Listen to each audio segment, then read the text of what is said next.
Ladies and gentlemen, welcome into the Bama Standard post-game show. Go ahead, hit that like button and hit that subscribe button if you're in the live chat. Well, this is your moment because you're going to shine tonight, and we're going to definitely make your voice be heard. As always, we're brought to you by Workspace Solutions.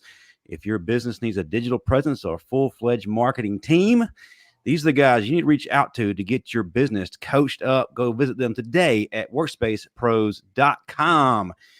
With me, as always, is my crew that gets it done. Definitely a lot better than certain things were executed tonight, but nonetheless, they're all here. You can count on them. You can trust in them because they're going to win at the end of the day. But anyway, with me, as always, is the host of Crimson Dynasty, Cici Payne. And then from the final whistle, Luscion Graves. And down below is a two-time national champion and two-time SEC champion, Chris Owens. Next to him is the star of the show, the Final Whistle, Mr. Final Whistle Dan. And then last but not least, from the Bama Standard and Touchdown Alabama Magazine, our senior analyst, Stephen M. Smith. Welcome in, y'all. Not the way that we had hoped. And listen, no script tonight. I think that we can pretty much just create our own as we go. Definitely come up with better play calling than what we saw tonight. So let's go ahead and jump right in it. The chats are getting wild as it is, but I'm going to let y'all have the first voice. Cici, let's start out with you. Then we'll move on to Luscion, then down to Chris, then Dan, Stephen, and Smith. Let me ask you first and foremost is what happened tonight? What you envisioned at all going Hell in? no. Oh, no, go. It's okay. You don't have to bite your tongue. What were your expectations going in and as opposed to actually what transpired on the field? That was completely ghetto. From top to bottom, everything about, I feel like the last few hours that I spent of my life, I could have done something else. I don't know what the F that was. I said at the start of this season that our players, they have to want it more than we do. Why in the hell? Why am I up here more amped up than they are? They on the sideline looking like sardines. Where was the energy at? I'm trying to figure out, because we failed collectively. We just failed as a whole unit, and it's really like that breakdown. It speaks volumes of the last few weeks. Like, now it's making me wonder, what have these guys been doing? And I don't necessarily want to say that they didn't want it per se. I think that maybe they underestimated Michigan. Now what I've been saying, because I hold people accountable, like that's something that's huge for me. Michigan shouldn't have been there in the first place. Let's just be real. All these ethical issues, it should have been someone else. We're going to say that. We're going to start off with that. But at the same time, the fact that they were there, this was our opportunity to go in there and show that they shouldn't have been there, and we should have dominated them. Like, what's the point in going this entire stretch, and week after week we're getting better and better? We played Georgia, the defending national champions, the way that we did, and we beat them. That's the key word that we've harped on this entire season, is consistency. It doesn't matter all this talk that you're doing on social media, all this stuff, all these recruits that we keep talking about. What does it even matter? Because we weren't focused. And honestly, I'm borderline. I am pissed off because I had already booked my flights, because I bought into this stuff months ago before the season started, because I felt like once we find our identity, once Jalen gets comfortable, and once we actually have that consistency, we believe in ourselves, we have no reason not to win. But we went out there, we looked like we straight from some block looking crazy. We literally look crazy. They need to send us to an insane asylum, because we literally look crazy. We look like ducks, like deers in headlights. Like, I don't know what to compare it to, but I'm like literally disgusted. Like, now I got to get flight credits for my flights that I booked, and I got to text my cousins to let them know that I'm not coming anymore. I got on my link dress. We ain't let them know, because that's what it means to me. Let a nigga know. That's exactly what it means. We ain't let nobody know tonight. Michigan let us know, and now we got to go back home, and they got to look. I'm going off tonight. You might as just skip on to somebody else, because I got more to say. I'm gonna just start with this, and I'm gonna keep mine short and sweet, because I got NFL people calling me wondering what went on. But I'm gonna keep mine brief here. So, number one, Seth McLaughlin, thank God you moving on, because 7 bad snaps. I counted them all. 7. 3 of them ruined drives. 3 to 4 of them ruined drives. So that's number one. Seth McLaughlin, go ahead on and move yourself out the way. Number two, Tommy, T Reezy, whatever your name is, Tommy. What the world wrong with you, son? What the world wrong with you? You got Justice Haynes ripping yards. Why on this earth do you take the football out of his hands? Tommy, Tommy, meet me on the block, Tommy. I got some more stuff. So, Tommy, meet me on the block. We got some things we got to discuss here. That's on your part. And number three, tackling. Blake Corum ain't nothing but 110 pounds. And we can't tackle dude. Dude is shorter than we can't tackle this dude. Are you serious? Like, you mean to tell me two of our biggest MVPs of the whole game, the kicker and the punter. I love you, Will Riker. Your family will get a beautiful fruit basket from me. Love you, man. James Burnup, love you. All people from Australia, love y'all because of Burnup. But you mean to tell me the kicker and the punter were the only two that walked out the bed and chose violence? The kicker and the punter. Jace McClellan too, though. Jace McClellan did. He came out there with the point to prove. I'm gonna slide Jace in. Jace, you that dude. I'm proud of you. But for the rest of y'all, I'm gonna give y'all that same blind boo look. Because all of y'all went out there and laid an egg. Worse than Dr. Seuss and green eggs and ham. Both the green eggs and ham. Y'all just laid a whole egg. So yeah, Steven just went in to kind of dial it back from that, but to take a way even more serious tone if it's possible. I have a question for some of the players that played tonight. Why did you decide to come play at the University of Alabama? Because if it was to come do what y'all did tonight, that ain't it. From the start of the game, there was zero energy. None. There was lack of Crimson Tide pride. There was nobody, and I'm gonna say there was nobody, and it was dormant. There might have been 1 to 3 to 5 players, but that's not enough to get it done. There was no energy. There was no B-side fineness out there. There was no brotherhood. All I saw was a whole bunch of individuals. And we got exposed like a bunch of individuals. Now, everybody can harp on the coaching. Tommy Rees did not have his best game. I will not give that man flowers at all tonight. Seth, I don't even know what Seth was doing. He was thinking of his honeymoon or something because his head wasn't in the game tonight. Jalen Milroe, I mean, there's something to be said, Burr, about being a deer in the headlights. But, son, this is the playoffs. You done had a whole season.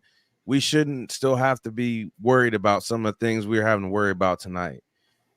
And as far as there was just no lack of pride, like, you guys have the honor to play for the University of Alabama.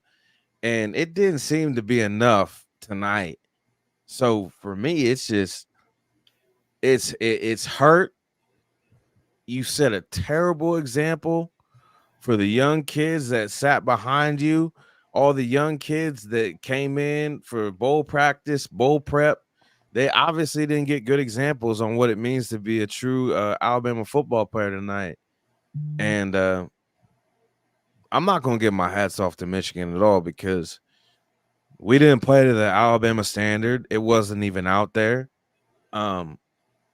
It was just, I don't even know what I was watching tonight. It was confusing.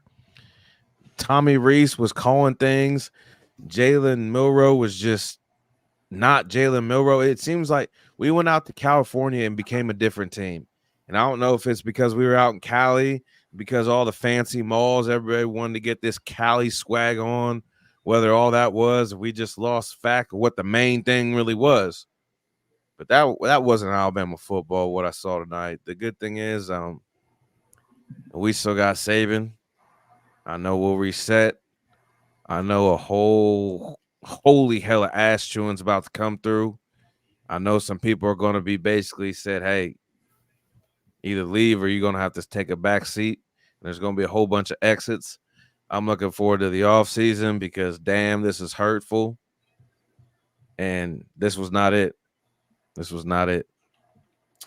Before Chris goes, I'm just going to go ahead and say, and it might not be popular amongst Alabama fans, it might even be popular amongst this panel, but I got to give credit where credit's due. Michigan came to play flat out. They're number one in the country for a reason, whether you like them or not, whether you think that they deserve to be there, whether you feel like they didn't play it to the standard of the SEC, where you didn't feel like that their opponents matched up the same caliber that we have our teams. The fact is they came to play. When you play a team, regardless of who they are in the playoffs, you got to match their intensity. You've got to take them out when you had the opportunity to shut them down. We didn't. The second half, we made great adjustments after we almost took ourselves out in the first half. Thankfully, Michigan had some miscues that kept us in the game in the first half, but we did a lot of stupid stuff in the first half. We were able to calm things down, and we were able to seize momentum for a minute, only to give it right back at the wrong possible times. You can't let any team, regardless of how bad or good you think they are, hang around, because what that does, it creates within them confidence. They can hang with you. They can hang with the big bad SEC. They can hang with Alabama. And tonight, it was a level playing field, and one team jumped on it more than the other. Now, this doesn't take away from what we did this year. What we did was tremendous. I give props to everybody on that team for what they did when everybody in the entire nation did tell us we didn't belong, period. One bad game does not define a season. It hurts. It sucks. I agree with that completely. We played our worst game at the worst possible time. But I'm proud of the guys tonight for the season. What we put on the field was not good enough to win a national championship. I agree completely. Chris, go ahead. Yeah, I'm kind of like in the same boat as you. I think we showed effort in a time when that game had a potential for it to get really ugly for us.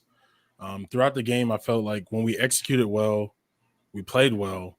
But if you have any miscues against a team like Michigan, especially on the defensive end, they made us pay for it.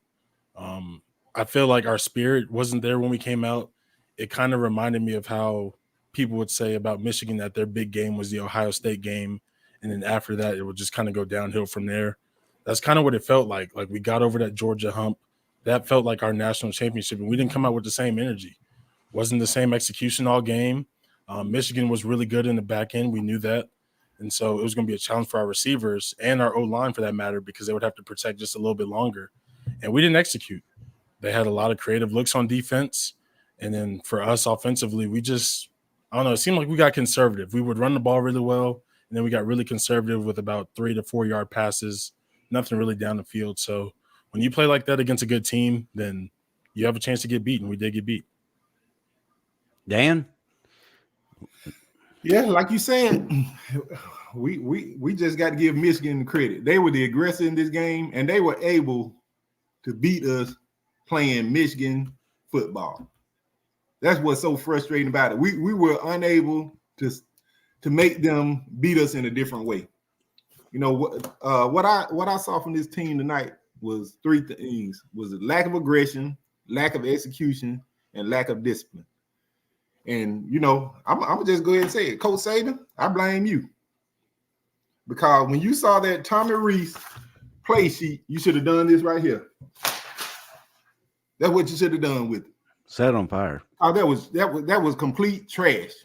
Why are you running script plays in overtime? That was terrible. That was terrible. Tommy Rees kept us behind the chains in overtime. That was terrible. And he's the reason we went to overtime. The game shouldn't have gone to overtime. Seth McLaughlin, I love you, man, but I'm serious, man. I left you on the tarmac. I told you NIL money to find your ass way home. That's just inexcusable, you know, for a representative of University of Alabama. You know, that just being serious, you know, but hey, you know, I'm gonna give Michigan the credit. They were the aggressor. They lined up and they ran the ball, they made timely throws, and they executed, and we didn't when it mattered the most.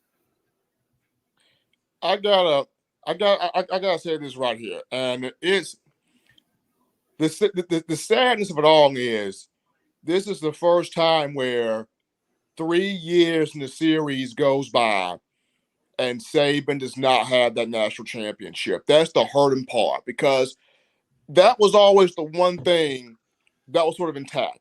You know, he may let 1 year go by without one. He may even let 2 go by without one.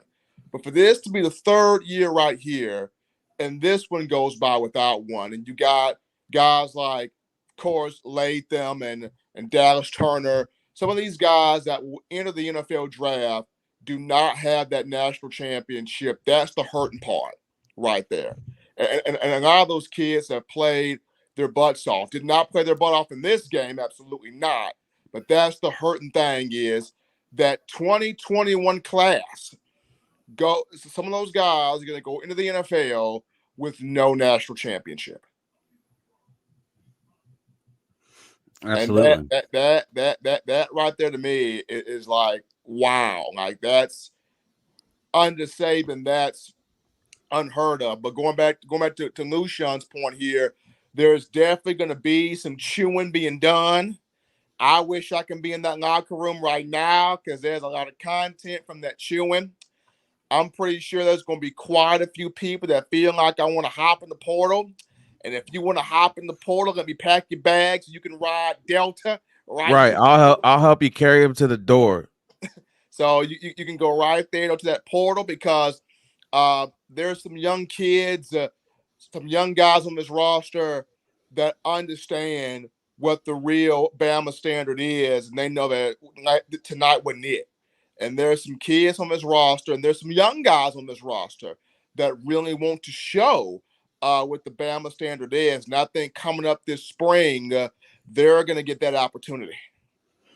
Yeah, and I want to say this. I'm more of an action type of person. So I plan to invoice the University of Alabama this week for my services on the Crimson Dynasty every Wednesday. I set up here and I said it a couple weeks ago too, that when it comes to Michigan, they were really good in terms of their pass rush. To me, that signals a lot as far as what you can and can't do in terms of offense. So you would think that Tommy Rees getting paid what he does. And I also said a few months ago that they can give me his job if he was having a hard time figuring out. So clearly it's time for him to go, because when it matters, games like this is when it matters. At the end of the day, the Kentuckys, the Texas A&Ms, of course that matters too. You want to be 1-0 each weekend, but it means nothing if you get to the playoffs, but you can't even get to the national championship because the play calling sucks. The O-line, they snub there playing tag team and merry-go-round. And I mean, what were they doing in the first quarter? Like, my thing is, like, we could have easily ran either.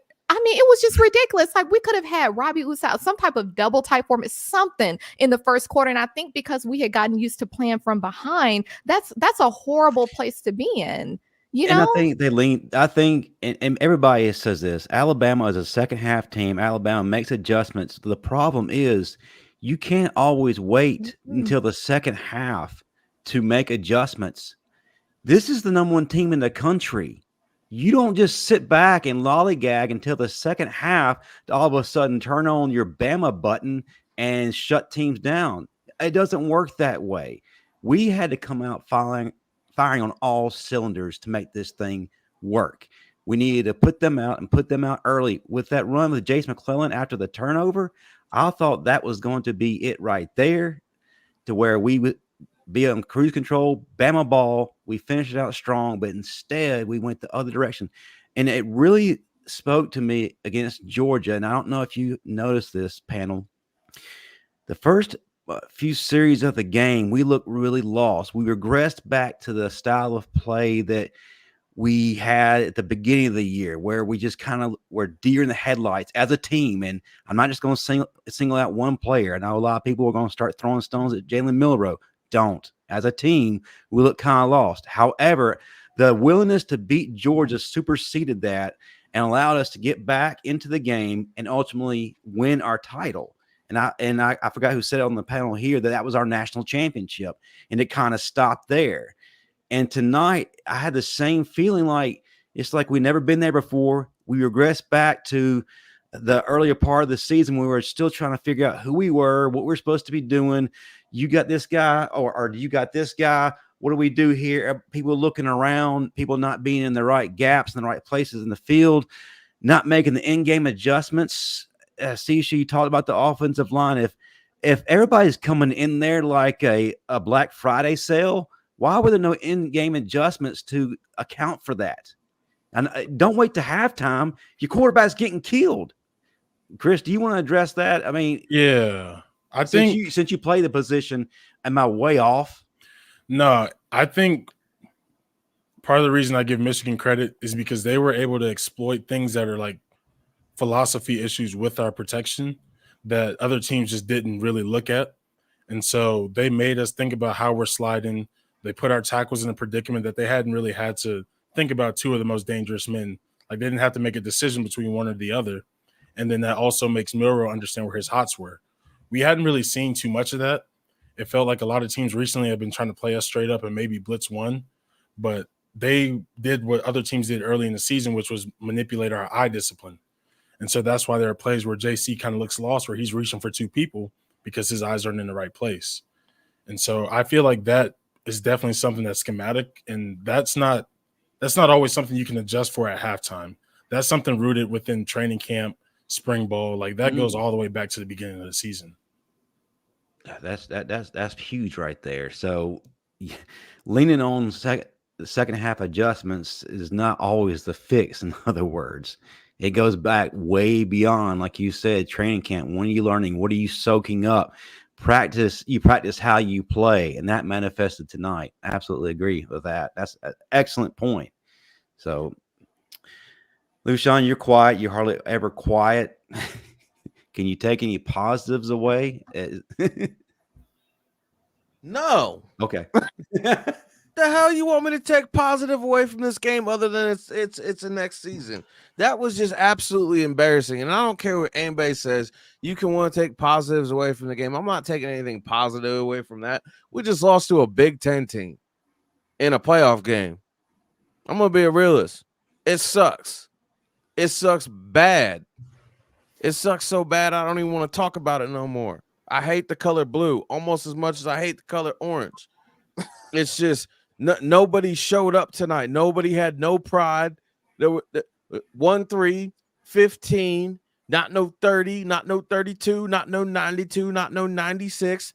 There was not a single Alabama player that led his troops in the battle tonight. It was like we was all drunk off a hangover coming off just to play off a spring break game. That's what it felt. It felt like a Pro Bowl game. That was what I watched tonight. No physicality, just everybody walking through the motions. Everybody just excited that, we beat Georgia. That's cool and everything. But I see a little comment from a Texas fan, Hookem. Hey, brother, you got a game to win yourself, so don't be trolling anybody until you've won your game. Yeah, like, I mean, you and our look, that's why I say we live rent-free in these.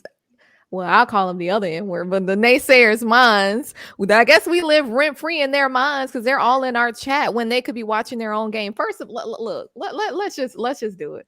I be trying to like filter what I say. I be trying to be careful. We got my brother Steven on before the season started. I don't know how many times, Steven, we talked about this. We said we better not go out there acting like we're ghetto, like we have no sense. That was completely ghetto. There is nothing to celebrate. They shouldn't have had anything to eat and or drink when they went back there for halftime. What they need to drink? They weren't doing nothing in the first half. You shouldn't be tired. You should be well fed. You should be hydrated. You ain't do nothing. So we have our O-line out there playing patty cake in the whole first quarter. And then we sit up there. We see Justice Haynes is getting positive yards just about every time he gets his hands on the ball. And then we change it. We see that Jace is getting sacked every time. I mean, they figured us out pretty quickly. You know what I said earlier in this season on the Crimson Dynasty, that we kind of had a habit of this season of making the opponent look better than they actually are.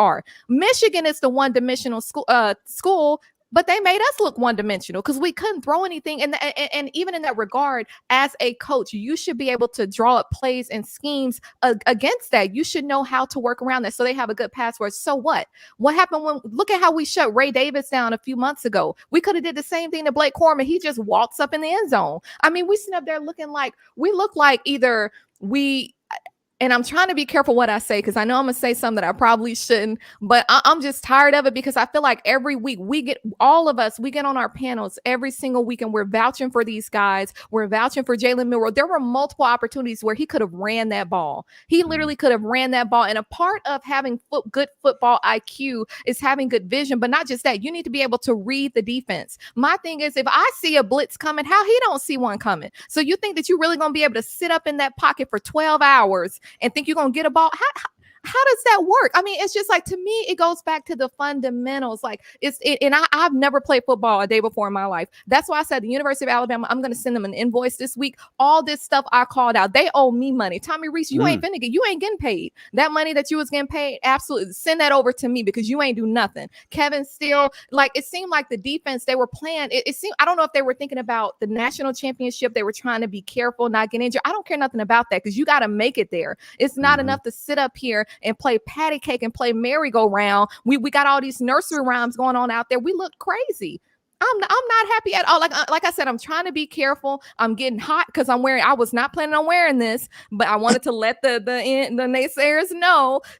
But hey, I'm covering it up now. I got to cancel my flights now. You know what I'm saying? Like I call it ghetto. Like, it's just, if I had to call it one word, this was absolutely ghetto. It was a crap show. I'm embarrassed. I didn't even have time to finish my food during the halftime because I'm trying to figure out, well, I mean, do I need to go ahead and cancel? I mean, what are we going to do? And I'm embarrassed. I'm appalled. The guys should be embarrassed. I feel like collectively, either their heads weren't in the game. They were scared. What you scared for? They barely beat Iowa. You know, like, look. Stephen Smith has to jump off in just a second, so I'm going to let him have the floor last time. I'm going to say this. When you and I know Coach Saban and this staff is going to point this out.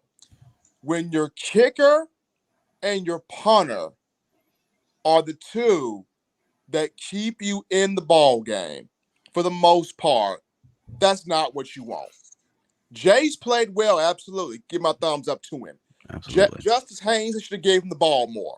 But when James Burnip has 8 punts in a game, that's not what you want. I mean, Burnip was out there working. He was out there working it for the money. Burnip was out there working, people. And you don't want that. You got Will Riker with the game on the line. He has to go out there and make 2 50-plus yard field goals. Now, yes, he made both of them. And thank God he going to get that fruit basket from me. But you don't want to put your kicker in that situation. When you're an offense, you want to score a touchdown. You don't want to put your kicker in that situation. You don't want to have your punter out there punting the ball 8 times. So I'm pretty sure one of the first things Coach Saban is going to say, you want to know why we messed up tonight? You want to know why? Look at your kicker, look at your punter. They got the most sweat on their face. The kicker and the punter. When the kicker and the punter got more sweat on their face than you messed all the way up, bruh. The kicker and the punter. Clip that. My gosh. Steven, he ain't lying. How's the kicker and the punter got more sweat on their brow than our pass rushers? We didn't even have a sack tonight. Our punter had more contact than Chris Braswell and Dallas Turner did. That is a problem. On that note, y'all have a great post game. Yes, sir. See you tomorrow night, brother. I Leave it to Stephen and Smith to provide the greatest sound bites out there. And hey, yeah, James Burnett, he's the best defensive player tonight because he put us in situations to get ourselves out of predicaments. So hats off to him. Punters don't get a lot of love, but ours definitely is deserving of that. Definitely our kicker, Will Riker, the greatest to ever step foot at Alabama. We got some guys behind him that look pretty good too, but he definitely earned NFL money tonight. I will say that. He earned himself a very nice draft pick, but it just amazes me, and Cici, I think it was you who said that they're one-dimensional. How is it that we're able to allow being a one-dimensional offense out-scheme us. We were out-schemed, outplayed, and out-coached for the first half and the later part of the second half, and we had an opportunity to put it away. I'm baffled by that. Well, and that goes back to it being ghetto. Like, it was all, people laugh when I call stuff ghetto, but that's exactly what I mean. It's either ghetto or ratchet or both. And I think that this was completely ghetto. I don't know what we did between, I know what they say we did between the SEC championship game and now, but somebody lied. Clearly we didn't do it. Something was off. I do still feel like we went in there assuming that we were going to win. I mean, all of us thought that we would. We had everything that it took to win, but at the same time, they weren't all on the same page. And like I said, they are a one-dimensional team. You should be able to capitalize off that and quickly. Like, we should have had them out of the game at half. Those Michigan fans, they should have been going home. I mean, it should have been a half-empty stadium at halftime. And even looking at how we started out when Caleb Downs almost got that interception, you know what I'm saying? Like, even in that, I felt like our momentum is started out okay, but at the same time, it just seemed like we kind of checked out really quickly. We had a couple things where, maybe it kind of shifted the momentum in our favor to some degree here and there, but it wasn't consistent. I still feel like with Jalen Milroe, I don't know if it was I don't know if it's only the poor play calling, or I don't know if it was just his, like, a mixture of both, his decision making and the play calling, because there were multiple opportunities. It was wide open. I call it the field of dreams, wide open field space where he could have ran. We could have taken those opportunities and not try to force a ball down the field. And I just don't get it. If they have one of the best pass rushing, defenses, and I know we say, oh, well, they're the Big Ten. And I get that. I mean, they barely beat Iowa. They struggled against Ohio State, who doesn't have CJ Stroud this year. There were multiple things, and it was a systemic failure from top to bottom. Nick Saban, he failed because clearly they owe us money. That's all I got to say. They owe us some money. We sit up here, we're coaching them, we're telling them what to do. This is free information, and they ain't doing nothing.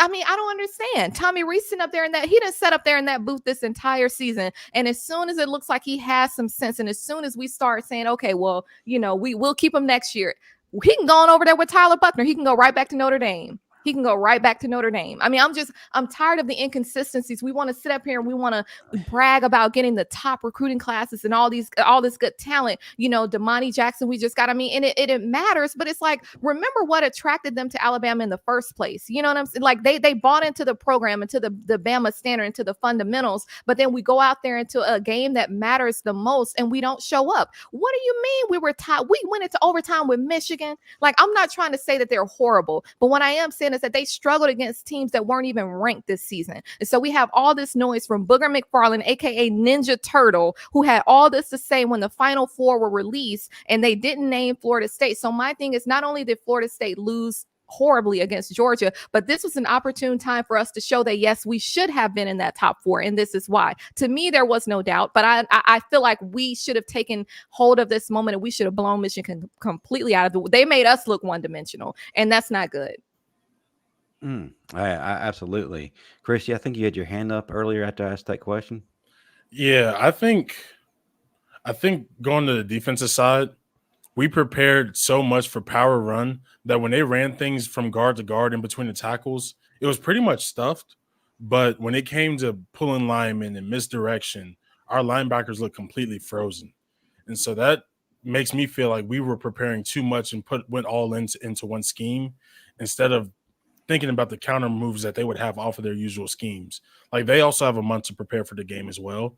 And so I feel like for us to expect them to do the exact same things they've done all season is just kind of irresponsible and not prepare for anything else. I mean, the most it looks like we prepared for was it Orgy, the backup quarterback, coming in the game and potentially throwing the ball. That was maybe the only wrinkle we prepared for, but things like Blake Corum getting mesh routes off of the receivers in the bunch formation, being wide open, happened to us twice. Misdirection in the run game killed us. There just wasn't enough preparation for, if we take away thing A, what are they going to do as a counter move? I don't think we were ready for that.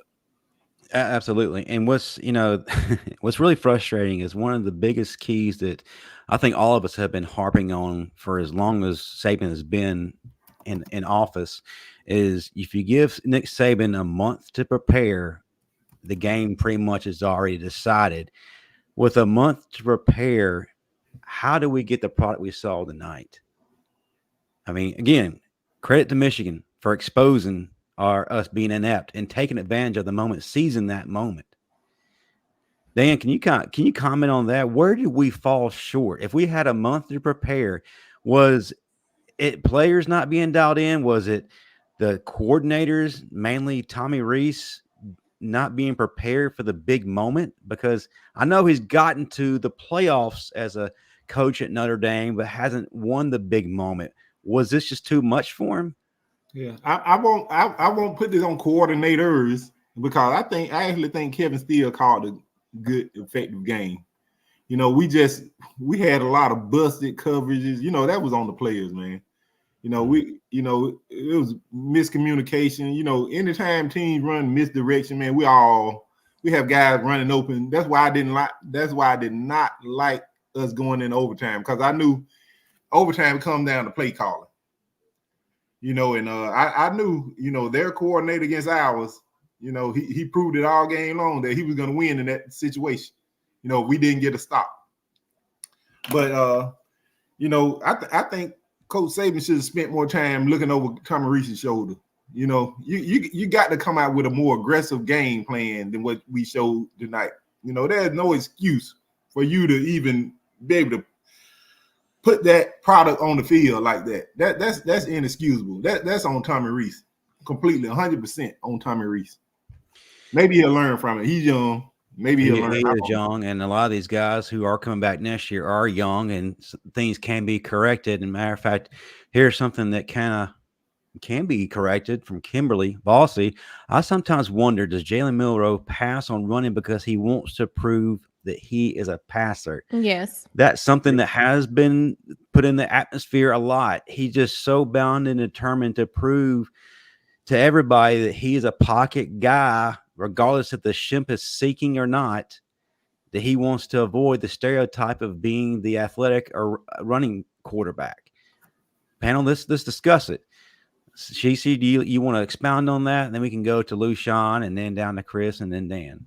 Yeah, I mean, I was saying it on the Crimson Dynasty even a couple months ago. I felt like that was a part of the issue when we played Texas. I felt like to some degree it was the play calling as well, because it seemed like Tommy Rees was trying to get Jalen Milroe to fit a certain mold, to play a certain way. But my thing is, like, you have to understand, even when it comes to investing, everything, the word leverage, you have to understand what leverage means. You need to learn how to leverage your strengths to where it kind of overshadows your weaknesses. And so if that's your run game, let them talk about your run game for the rest of the season, because it's so well. And we saw that, like, he's powerful, you know, most of the times when he ran tonight, I mean, he's getting at least 10 yards. Yeah. So why would you stop that? Like, that's why I say a part of it is the play calling, where, you know, there should have been more QB design runs, I think. But at the same time, he has to be able to make those decisions as well. And a part of that comes with being able to read the defense. So you see they're about to blitz. You think you got all day and night? For one, I'm not about to sit up here and watch the game all day and night. So you don't have all day and night to sit in that pocket and try to figure it out. Like, why are we going back to how we played against Texas? You know, like, it's just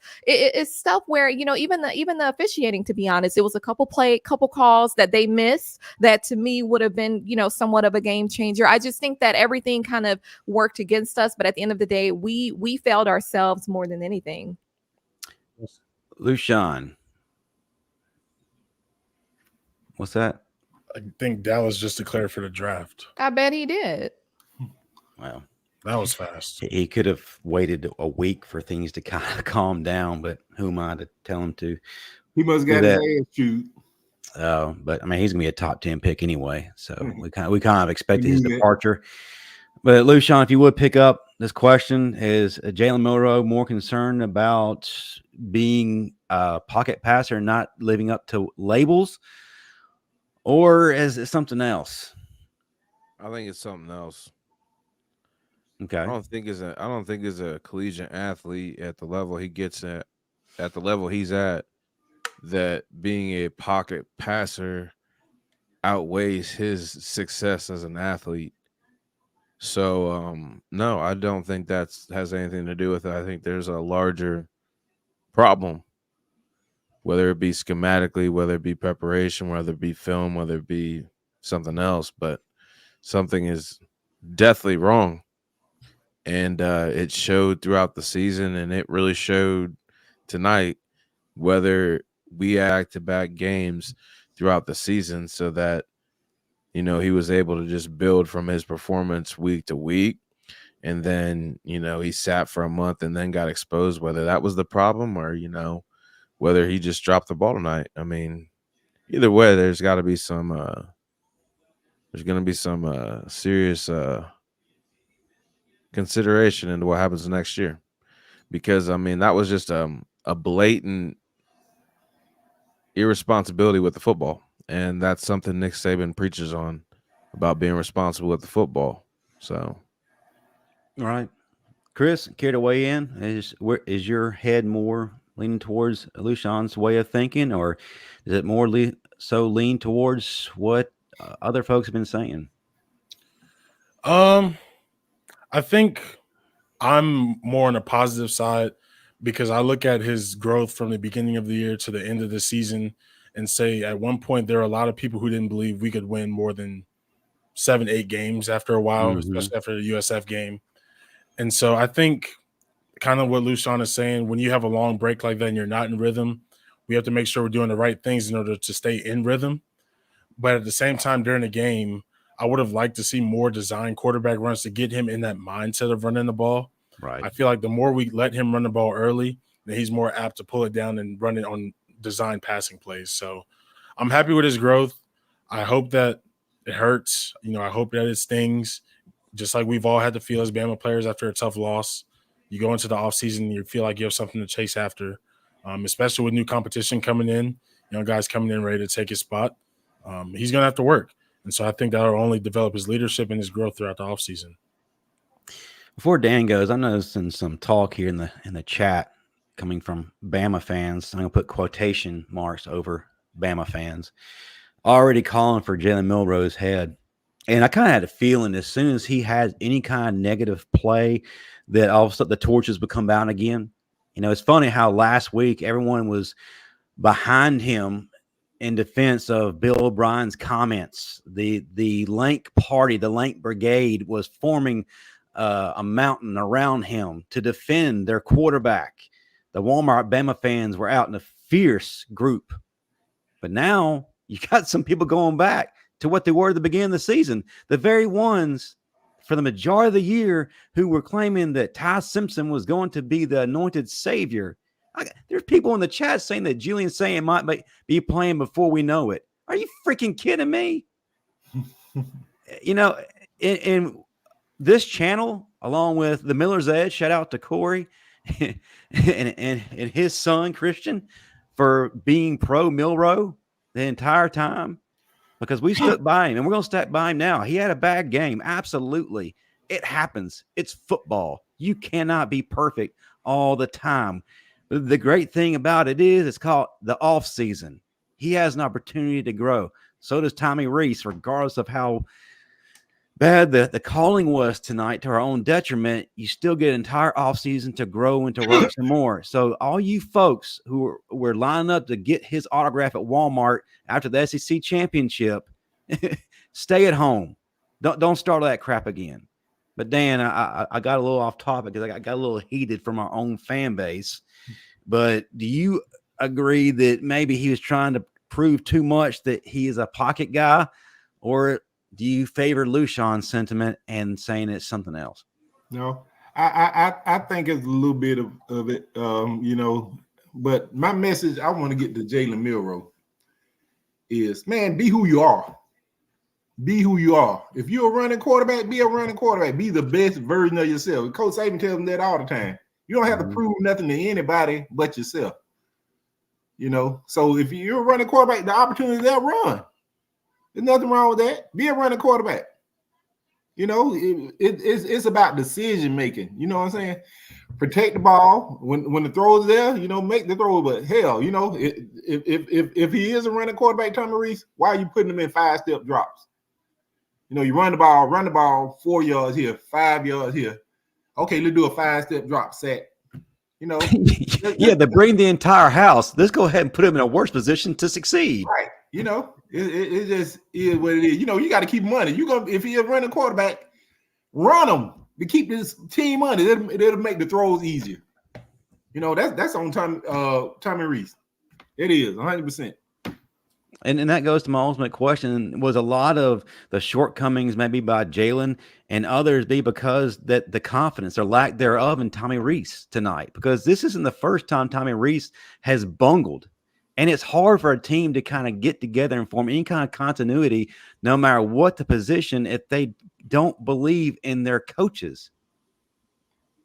Yeah, and I'll take that first. So I do think that could be a part of it, but at the same time, we've been in this position before. I mean, look at our game against Tennessee. That whole first half, you could just flush that down the toilet. You know, there were multiple games this season, even leading up to the SEC championship game, where the play calling was clearly off, more so from an offensive perspective. So when you see that, you think something has to change, and I think that's where, you know, Jalen Milroe, like Dan was saying, you know, be who you are. That's when you make that decision to run. That's why I say, like, the decision making, you know, being able to read the defense, like it's different elements that goes back to the basics essentially when it comes to a quarterback. You know, my thing with Tommy Reese is that, and I think one of you mentioned that early on, that Coach Saban should have stepped in. I mean, to me, it 1 + 1 = 2. If you see those raggedy play calls, you know it's a recipe for a disaster. I mean, we keep saying that Michigan is one-dimensional. We're not the only ones who know that. So it's like, clearly you would trust the coaches enough. And if by chance the players didn't trust what they saw or what they were being instructed to do, try something else. Because at the end of the day, you need to make something out there work. If Coach Saban doesn't want to take the leadership to step up, and because it shouldn't have even taken to halftime. The errors that we were making throughout the game, we started making those errors in the first quarter. We didn't have to wait till halftime to make adjustments. We could have done that at the start of the second quarter. So to me, yes, I would say that, you know, when it comes to, you know, the play calling, when it comes to Jalen Milroe, like, and I'm trying to be careful what I say, because I am a huge fan of Jalen Milroe, but a lot of the issues that we're seeing, we saw it against Texas, and it was a combination of both him not being, I guess, confident enough to make those decisions to just run the ball, but Tommy Reese drawing up some.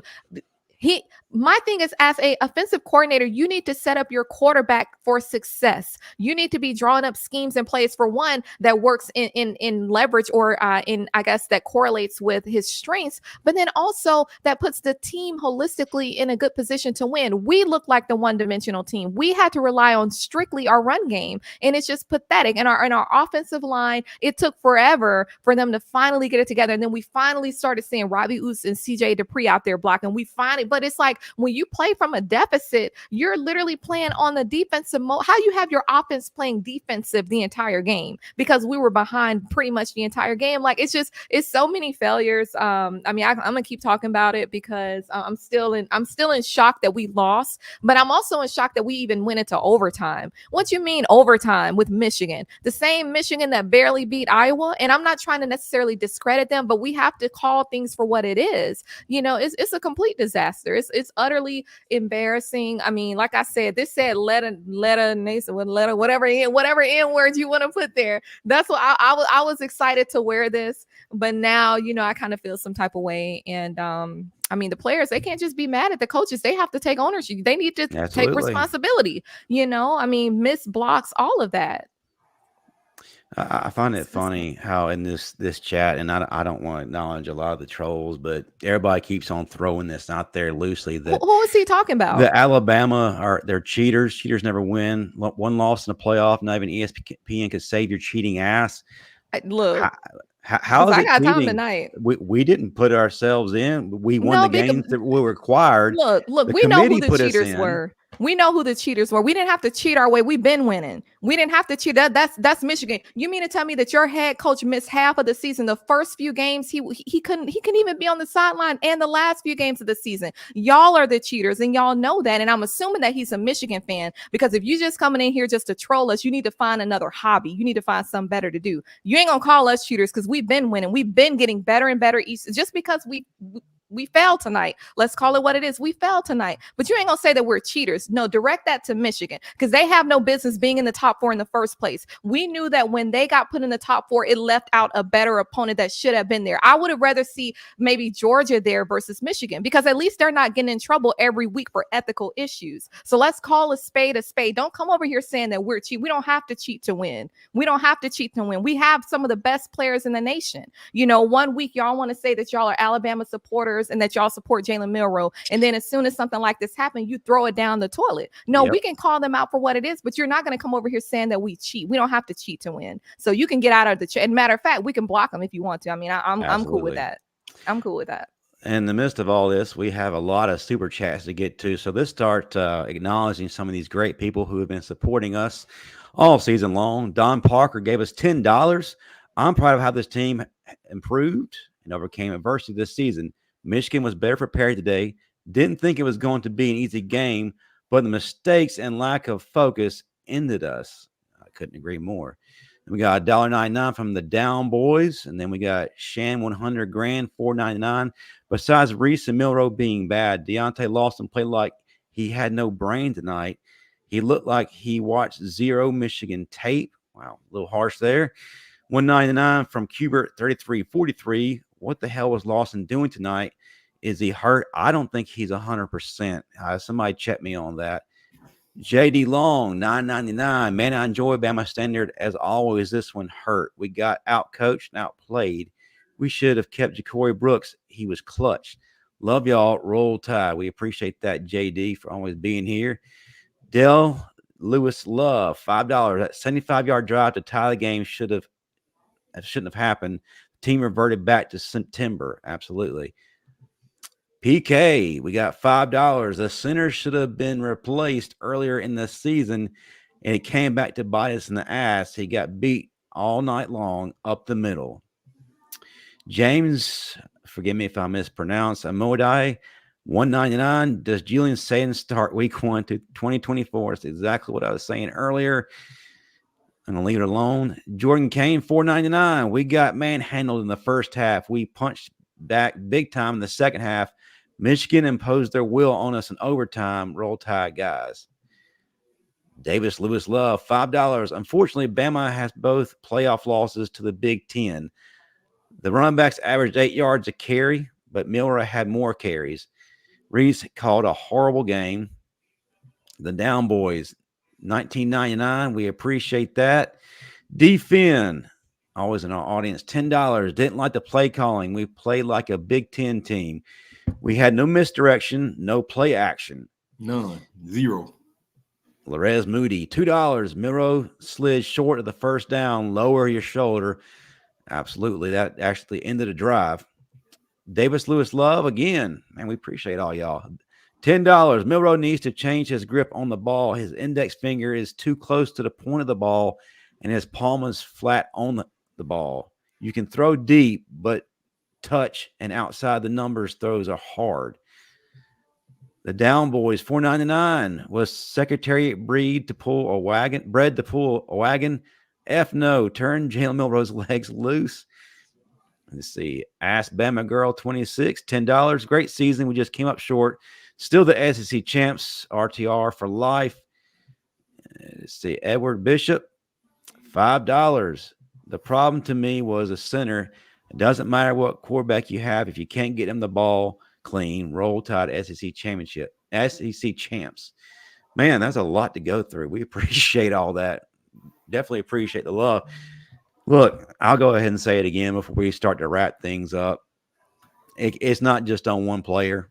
Across the board, we fell short.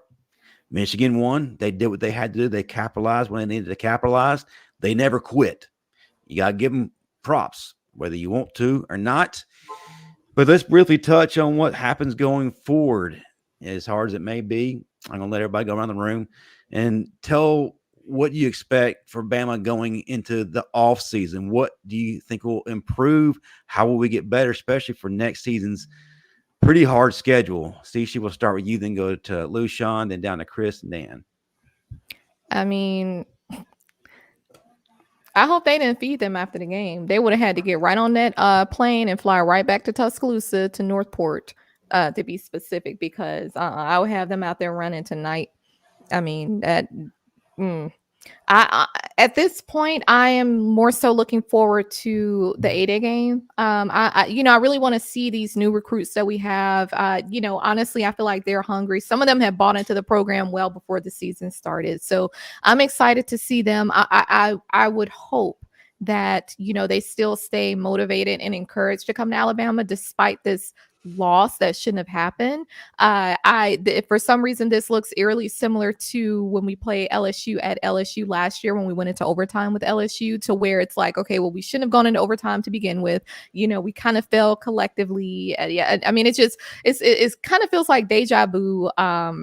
Honestly, whatever they want to do when they get back to Tuscaloosa, I just hope that they don't get on social media posting, because that's been something that's kind of hurt us throughout the season as well. To me, it's like we always say, how you do one thing is how you do everything. So you look at discipline, just look at discipline in its entirety. If all you care to do is get on social media and post your new chains and your new grills and your new sneakers, what you need to be posting is them dirty pants that you're gonna be wearing, because you're gonna be getting down and dirty out there on that field. That's what you need to be worried about. You don't need to be worried about these chains and being on Rodeo Drive. It's not all as hyped up to be, but I get it. For them, it's probably a big deal. My thing is, we need to go back to the basics. I thought that we had found our identity. Clearly we haven't. They don't need to be in that locker room crying, because they weren't crying at halftime, clearly, because they would have made the right adjustments and they would have came out in the second half and dominated, because we can do that. We showed that in our game against Tennessee. So at this point, I'm just looking forward to the 8A game. I mean, we know certain guys are going to the draft. I hope and pray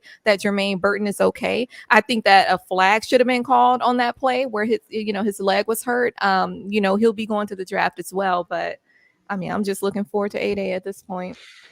Hey, if you're going to troll, at least do a good job. We got this SSS, go Buckeyes. We beat Bama in the playoffs. You're really bringing up a game from 2014 as your opportunity to troll. Anyway. Oh, that's right. They're not playing tonight, are they? No, because they lost to Michigan, right? I mean, they looked horrible all season. Like, you in the wrong chat, Playboy. Like, because you're gonna get your feelings hurt coming over here. Because we got time tonight. Clearly, we got time tonight. I thought I was gonna be watching our opponent in the national championship. I ain't watching that. We ain't playing them. I mean, I don't know. I'm just y'all got the right one tonight. Y'all come over here with that mess if you want to, because you can get cursed out. And see, I don't like to curse like that, but you can get it tonight. You can definitely get it tonight. Oh, Luscion, going forward, where does Bama go from here? I don't want to say the word adjustments, because that's been the curse word tonight, but for next season, what things do you see being eliminated? Factory damn reset. Real talk. There ain't been no energy. There ain't been no longevity. There ain't been no muscle. There ain't been no bully mentality in 5 years at this school. And that's a problem, and it needs to be fixed. And obviously it needs to be fixed, because tonight's effort was ass. Our D-line got pushed around. That doesn't happen. We're Alabama. Our offensive line got pushed around. We're Alabama. That doesn't happen. Our center made mistakes. That doesn't happen. Our inside linebackers look like they was playing four square tonight. That doesn't happen. Now, whether it was coaching, whether it was the California air, whether half our players just was fat off all them steak dinners they got out there, this whole generation of just spoiled mentality has just made not only Alabama but the entire college football nation soft. And Alabama needs to just separate ourselves from this soft-natured football playingness, because I'm sick of it. Because all we care about is taking that picture. All we care about is, are we at that shoe store getting the fresh kicks and looking good? Like, yeah. Tom Brady says it, and the man's won 7 actual professional titles. I wasn't driving around in a Lambo when I was in college. I was putting my head down in the playbook. Keep your head in the damn playbook. Stay out the malls. I'm sick of this NIL deal shit. It's not only killing college football, it's making players lazy. And it's made our team lazy. We had players walking around with their families getting fat all week. Did they go through practice? Yeah, everybody looks good in practice. But I feel like this NIL thing, like Saban said, it's pay to play. And for certain players, especially at Alabama, they come here that they know they don't really got to do nothing. They play for Alabama. The work's been done for them. As long as they get recruited here, they sign their name on the dotted line. They think it's just given to them, and I don't think that's the way it needs to be. I think they need to have everything taken away from them, and they need to earn that shit because ain't nobody earned a damn bit of nothing. And they're acting like they're just supposed to be the greatest thing ever walking. And it's embarrassing because this shouldn't even have been a conversation, what we're having tonight.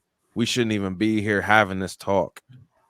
We should have been talking about how the tide rolled and said, we got to all sit here with our mouths closed and watch our own live chat go off on us about how our team's soft. We can't even say nothing because they played straight like little babies. Yeah, we can say something. Yeah, and matter of fact, I'm gonna say something real quick. Sorry about this.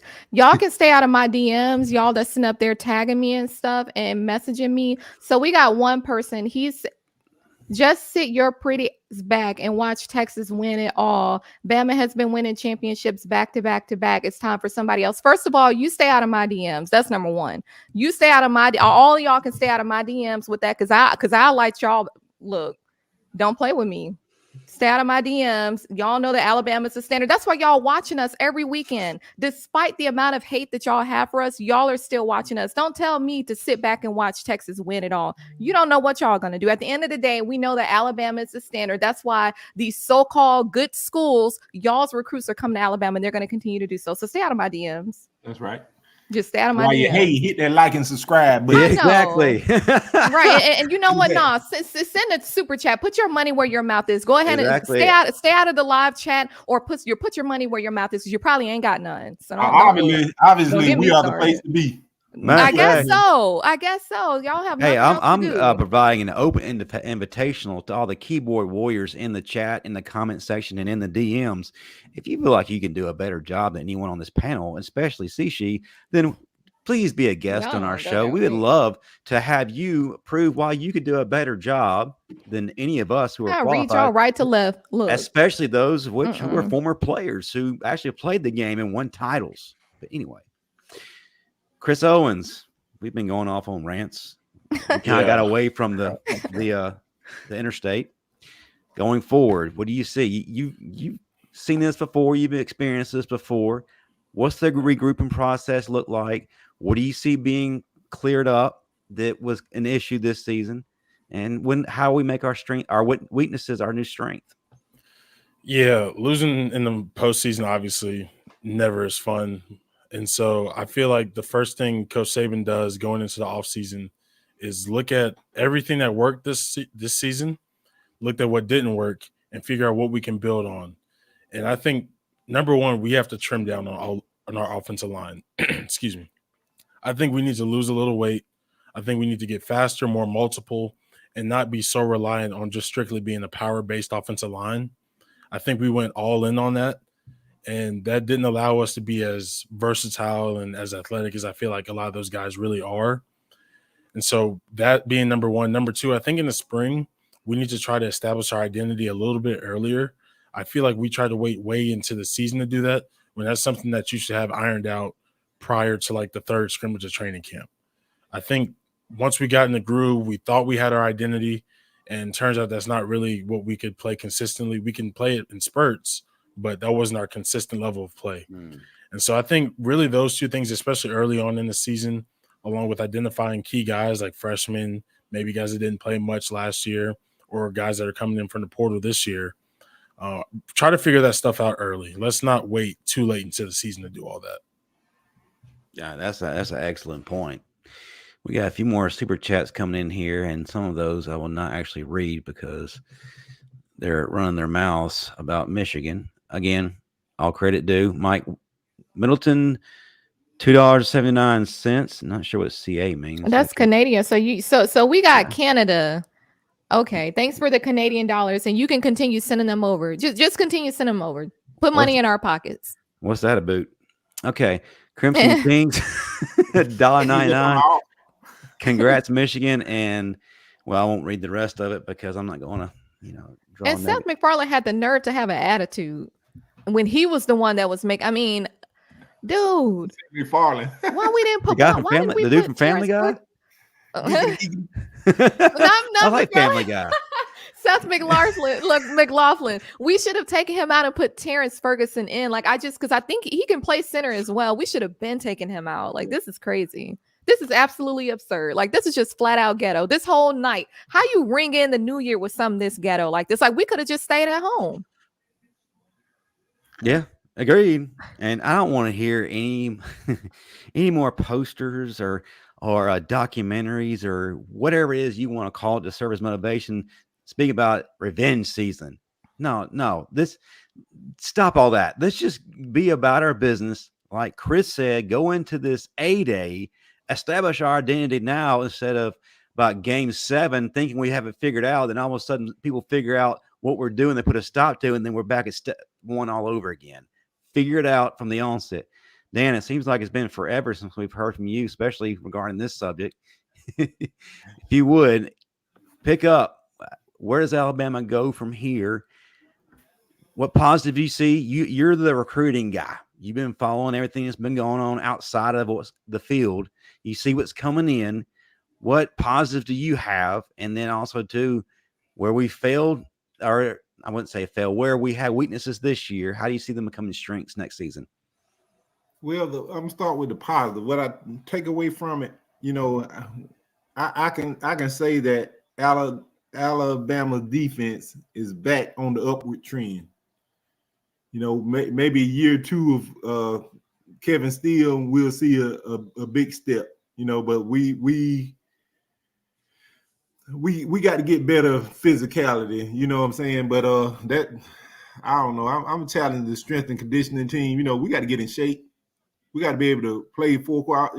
Team run the ball on us like that in the 4th quarter. Be aggressive with us in the entire game.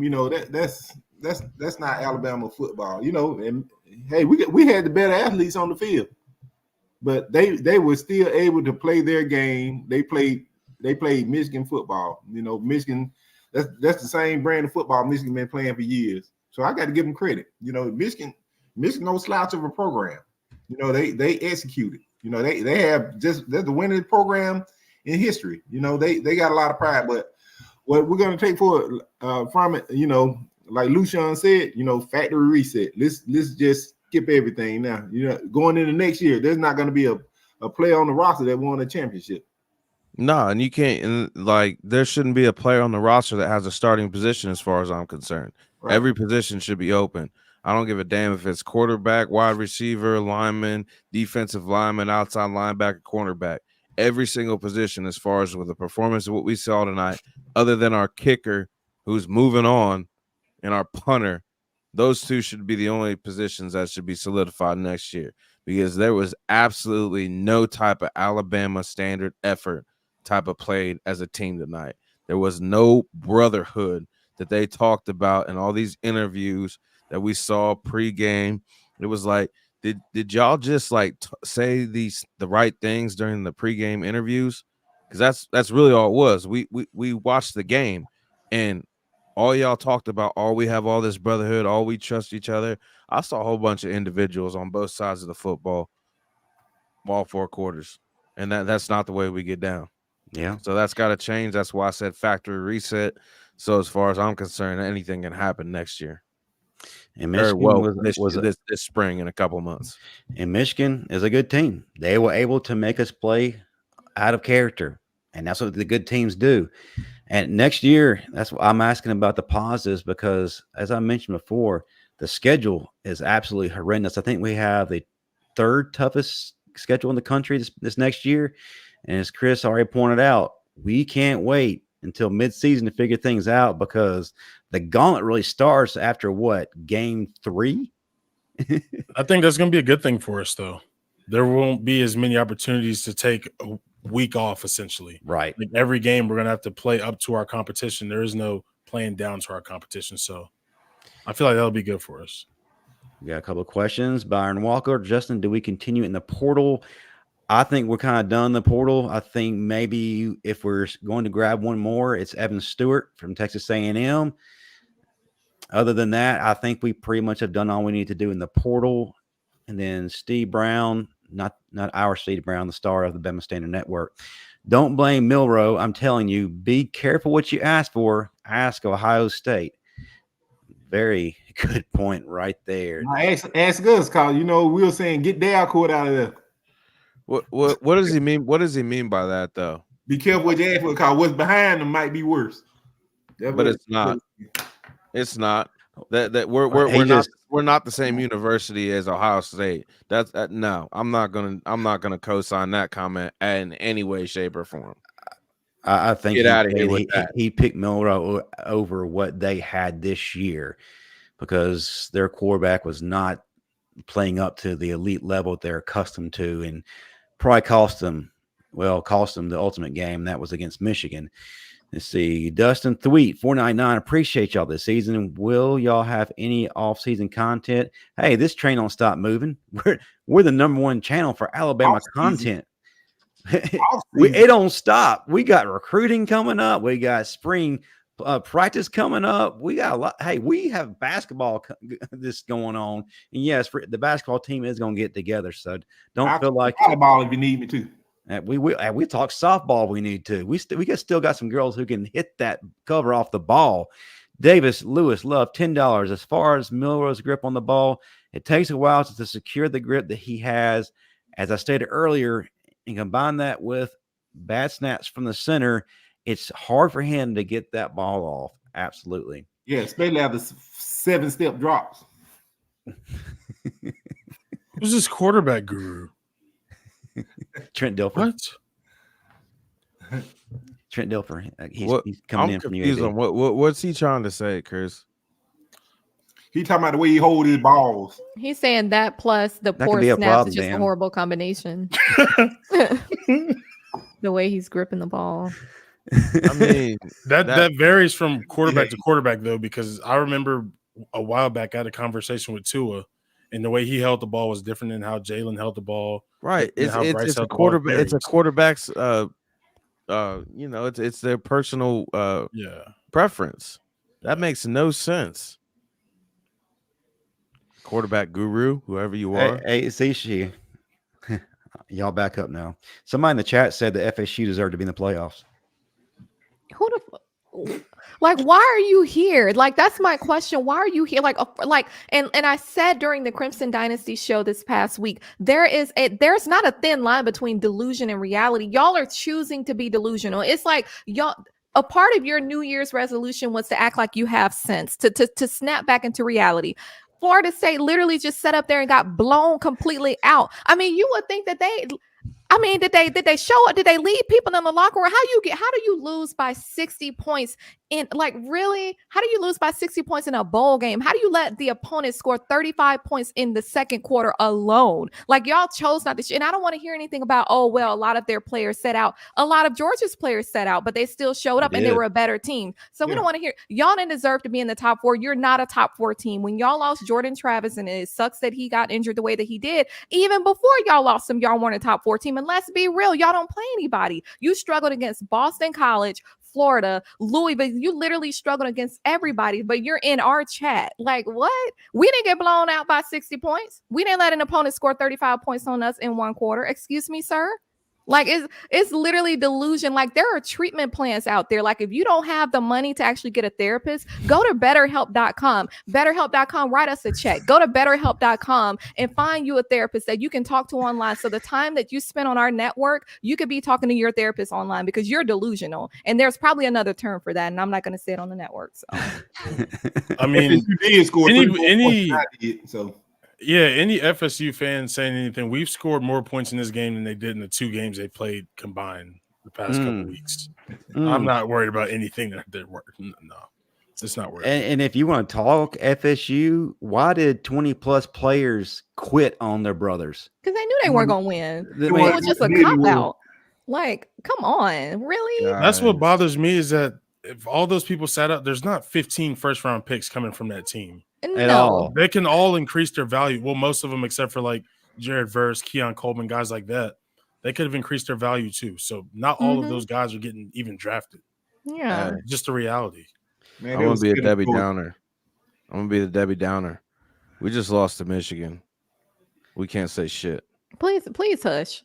Please just go on mute. really Like can't. I'm literally like We really can't. as we We really move can't. forward in this show, we're trying to escape away from that. Like 24 hush. hours. 24 hours. We get 25 24 No. hours. Hey, we got our No, that shows. don't work in the No. off season. We got our shows coming up. We got to get ready. Got like Hey, 24 Ephraim no, gave weeks. us $5. No one's more I disappointed need than the players. 24 hours.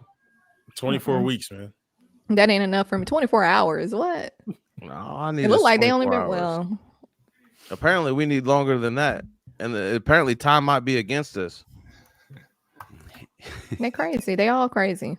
Florida State crazy. That $1 million that Ron DeSantis set aside to fight against the college football playoff committee, you need to put that towards your $500 million lawsuit that you're going to have to be going through right now. That legal procedure. Like, no, y'all shouldn't be in our chat. Y'all need to be getting all the funds that y'all need to be starting your own YouTube channel to collect money, pass that collection plate around so that you can pay for that $500 million legal fees and just to get out of that grant of rights that y'all signed a few years back. Like, don't come over here.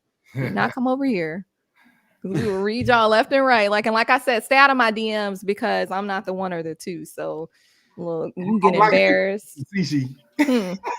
What? I don't play these games with people. Like everybody going around playing. Everybody's not playing. I'm not one of those. Like, don't come over here playing. I might look sweet, but look. I don't play, man. You know what I'm saying? I quit school in the 2nd grade because they tried to make me go to recess. Told my teacher I don't play. Real quick, the Down Boys. Thanks again, Down Boys. Sorry, $9.99. I saw some of our players with females pronouns. Is Nick part of the issue? What? What does that even mean?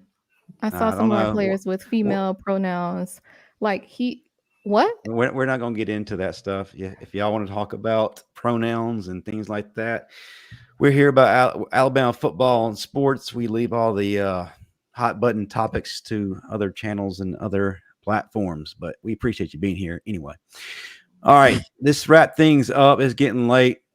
Dare I ask you guys and lady to give your players the game? And then we will promote our socials and our shows. Yes, we still have shows coming up. We'll start out with Sishi, then Luscion, then Chris, and then Dan. You mean? So I'll say player of the game. I'll take that S off. My player, well, actually, two. I'm gonna name two: Jace McClellan and Justice Haynes. For Justice Haynes, in terms of him being a true freshman, he went out there, he played tough, he got the positive yards that we needed. Tommy Reed, they shouldn't have pulled him out. Jace McClellan, he did the best that he could when he was able to run, and that's just it. Caleb Downs, I feel like Caleb Downs played well for the most part. I feel like he came out playing strong. That interception that it wasn't split in or out, whatever. But that's it. I mean, that's it, and that's still a stretch. So, yeah. Luscion, I don't got a player of the game, man. I think everybody should have a bad taste in their mouth going into this off season. They should be pissed off for how sorry they just represented the University of Alabama, and they should carry that motivation in the offseason, that sorry ass performance we saw tonight. Chris Owens. I don't know. Will Reichert What about James Burnett? and James Burnett. Final whistle, Dan. Well, my player of the game is going to be damn Nealon Hibbett. He didn't. He had perfect snaps all night. Somebody did. You know what I'm saying? Nealon Hibbett. I'm showing you love tonight, baby. We got a super chat who is wanting to call out Marvin Constant. If you want to do that, you can do that at your own risk tomorrow night on the Bama Standard, 6 p.m. Central, 7 p.m. Eastern, right here on this network. Matter of fact, I'll drop you a link to talk to him live and in person if you'd like that.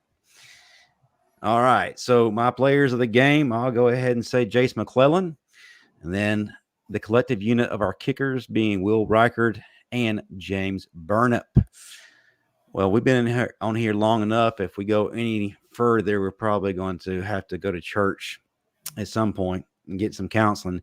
But before I let everyone go, please promote your shows, how they can find you on social media, all that good stuff. Because as I said earlier, it is the off season, but we don't stop the train. See, she started out, then we'll go to Luscion, then Chris, then Final Whistle Dan.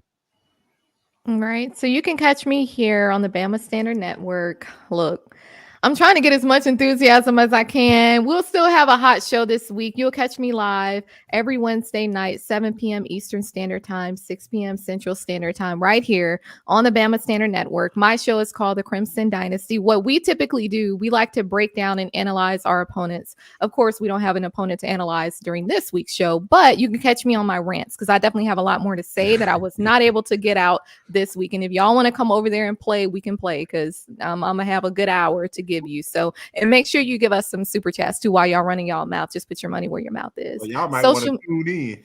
And look, because y'all been coming at us hard, and like, look, it's time out for that. In terms of social media, you can just find me on Instagram. Clearly, some of you already have since you lined up my DMs running your mouths. I mean, you're just crazy. Tagging me in your stories. Like, what? What do you mean? Like, it's just absolutely insane. Wow. It's crazy, right? See, the thing is, that's probably going to be the height of their accomplishments in their lives. So let them be great. Right. Well, I guess if that's their definition of great, then you can have it. Look, you can catch me on social media, Instagram. I have my username here. You see it. I ain't gonna spell it out, but catch me there. Just be careful what you send me in my DMs, and we might be friends. So, oh snap! And for all you people still going off about how we're not giving Michigan any credit, obviously you're not paying attention to anything we're saying tonight. You're just going off in the chat for no apparent reason. We have been giving Michigan credit. Stop with all that. Not all of us. Well, yeah, well, and that's okay. We are about diversity with opinions on this network. It works that way. Luscion, you've got a great show tomorrow night with Mr. Dan, the star of the show. And then you got a show coming up we're going to start working on since it's the off season. Tell folks about all that and then how they can find you. Well, first of all, I just want to communicate to everybody in the Big Blue Nation that I will say this to all you in the face. I don't respect you or your program. Fuck Michigan. I really full-heartedly believe that the standard has not been touched in a couple years at Alabama, and I look forward welcomingly to the future of this year to see what Nick Saban does with this factory reset, to see what he does with all this talent he has brought in the transfer portal and this new recruiting class. I feel like these young guys got a little bit of something that these upperclassmen have been lacking. And I'm just excited. You can find me on Twitter. Probably not for a couple of days because I'm gonna need a couple of days to fall off this loss. I don't take losing easily. Yeah. At Roluce21, I'm Lucian Graves on Facebook and Instagram. You can find me tomorrow night bitching about this effort. There's so many adjectives I want to use right now, but I'm just going to say the lack of effort on the final whistle with the star of the show, lead recruiting analyst, Dan, right over there to the bottom left, and Matt, Chris, Ty, and all the other guys. We're going to get into it deep tomorrow. And coming up, hopefully in the next week or two, my show on Thursday nights will be later. I'm not sure what the time frame is, but it's going to be on Thursday nights. We're going to be getting into a little bit deeper dive in the analytics and the specifics of the game of football. So hopefully y'all turn in and see what we got going for y'all. We got a super chat. Talk about diving in deep. You're way off. Moyo Tocando El Bajo. Sishi, are you dating someone right now? Do you all think Charleston White will comment about the game? I don't know who Charleston White is. And I hope he does. Yeah, I met him a couple months ago. Hopefully he doesn't, but And He's very let's see. controversial to say the least. So Oh, our friend T Jones. Oh, Riley, you sound butt hurt. No, I'm not butt hurt. It's a game. Do I like it when we lose? Absolutely not. Does anybody who's a fan of a team like when we lose? No, but it doesn't alter my life. Matter of fact, it's bringing all you guys to my channel and providing me with the what's the word, guys? Engagement. Thank you. Right. Congratulations, by the way, man. Yes. Hell off the show. No, we ain't gonna say congratulations. We messed up. That's the only reason y'all even were in the game. We gave y'all the game. We messed up so many times. Y'all were even in a position to even win that game. Don't act like you beat us because you didn't. We fucked up. They gave y'all the chance to even be there. Flat out. it was really simple. Tommy Reese, I mean, I tried to be nice, but I called him out a few months ago. That play calling was horrible. Design QB runs, RP. I mean, it's so simple. It's so simple, and that's why we caved in so early on. And it's sad to see. I mean, yeah, but Jake Coker lowers his shoulder on that. There's legendary quarterbacks that do what the intangibles that Jalen Milroe didn't, and he didn't do that. So we can't hang it all on the offensive and the defensive coordinators when our players weren't selling out for the A on their chest. Flat out. They didn't sell out tonight. The coordinators might not have called their best game. I will say that. But our players at the University of Alabama let us down tonight. Well, and there's a difference between playing to win and playing not to lose. And I think that that's something that needs to be talked about in the locker room as well, because that'll dictate how you come out. It'll dictate what type of changes you make at halftime. It seems like a few games this season we've been playing not to lose, versus playing to win. And I think Michigan, they showed up to play to win, and it just is what it is. And that's why they won, But that goes back to that entitlement. That goes back to that entitlement attitude that this generation has. Y'all don't deserve nothing. Y'all ain't won shit. Y'all don't want to fight. Y'all don't deserve nothing. That's why I'm not giving anybody nothing tonight. No one showed up to fight. If you want to win something in this time of the season, y'all better show up to fight. And there might have been a couple people that showed up to fight, but as a whole, our team didn't show up to fight. That's why we got beat up by a Big Ten team that's a bunch of cheaters. That's even more of an embarrassment. We got beat by a bunch of cheaters, and we can't do nothing about it because they beat us. Well, that's about the long and short of it. And for all of you trolls who are talking really big in our chat, I want to welcome you to be a part of our live show. And how do we do that? Send us an email, thebamastandard@gmail.com. We would love to bring you on live to talk in person to some of our panelists, especially those of you who want to talk to Marvin Constant. And Steve Brown will be glad to talk as well anybody on this panel. Again, thebamastandard@gmail.com. If you keyboard warriors would like to step up, we would gladly make some room for you. So the invitation is there. Don't say we didn't offer it, and don't say that we're crying or butt hurt, because this is a game at the end of the day. And yeah, we are upset that our team lost, but tomorrow we're going to go back to doing our thing. But hey, on a positive note, Sishi, one of your loyal viewers, Willie Beeman, just gave us $20. Hey. Only blue I like is Phi Beta Sigma Blue. RTR. Shout out to everybody for a great season. I appreciate all the knowledge you guys give. I've ordered so much from y'all. Thank you. All right. Chris Owens. Tell folks what you got coming up next, how they can find you on social media, and will we be seeing you on any shows now? But I know you've been busy with your business. If that's something we can share, please share with the public. Well, in about 2 minutes, you'll catch me folding this mountain of clothes behind me because I just had to. I didn't want to fold any more clothes, but currently waiting on the UFL, as I'm sure some people might have seen. Figure out where I'm going because they got rid of my Seattle Sea Dragons, which is sad, but there's new opportunities, so we'll figure out where we're going from there. But until then, you can catch me on pretty much any social media at BG Chris Owens. I'd love to answer questions, have a analytical conversation. Actually, let's be intelligent. Let's not just blame each other and say F Bama and you Southern idiots. None of that. Let's just actually talk football if you want to talk football. And if not, then enjoy the rest of the postseason. I'll be somewhere around here. But like I said, I got to fold these clothes at some point. Hey, and Chris, I'm right there with you. I was not exactly happy when they rolled out the teams who are going to be the new UFL, as they call it. Honestly, I felt like they should have every team from the USFL against every team in the XFL. Add more teams instead of the four teams from each division playing each other. That doesn't really provide a whole lot to us. And plus, it gives you guys more opportunity to do your thing and get on an NFL roster. So I don't agree with that at all. So I'm with you.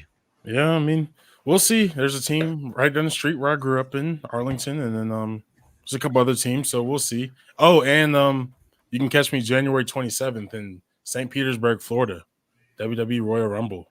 Sweet. So you're inviting us? Come on. Hey, Chris, when you're out there in Arlington, man, bring me some of that Babe's chicken, man. You know about Babes? Man, Oh, man. that was my spot when I lived out there, man. Man, Babes is. Whew. Hey, Chris, don't forget about the Birmingham Stallions. Tell them to hit me up. We'll see what's going to happen. We got a guy on the inside. Yeah, that's true. Look, at this point, I'm grateful to play anywhere. So whatever I need to do, there's the WWE. That's true, too. Maybe I'll go meet Vince McMahon on the 27th. Well, he's not there anymore. Oh, my God. Triple H. Wait, is tonight day one? I missed day one. Should have watched that instead of the game. Man, we might be looking at a Washington Michigan championship game, man. That's man. Well, oh well. Anyway, look, y'all can catch me right here on this network. That's the only place you can catch me because I work all the time. But right here, enjoy the time that you got with me. A lot of people get to share this intimate moment with y'all. And very rarely, I say about 20 to 30 times a year, I dabble on Twitter or X, whatever you want to call it now. Catch me there at Final Whistle Dan. But right here is where it all begins, y'all. I want to thank y'all. Thank y'all on a wonderful season. I really appreciate y'all. I really appreciate the support. Thanks to everybody in the chat. Everyone. All your trolls. Thank you. You know what I'm saying? Y'all help make Final Dan feel special. We can't do it without y'all trolls. Appreciate the super chat. I thank y'all. Roll Tide, everybody. Catch me tomorrow night. It might be a surprise. You know what I'm saying? Now, I feel so intimate with y'all. I'm gonna give y'all my number. You can reach me at 1-877-509.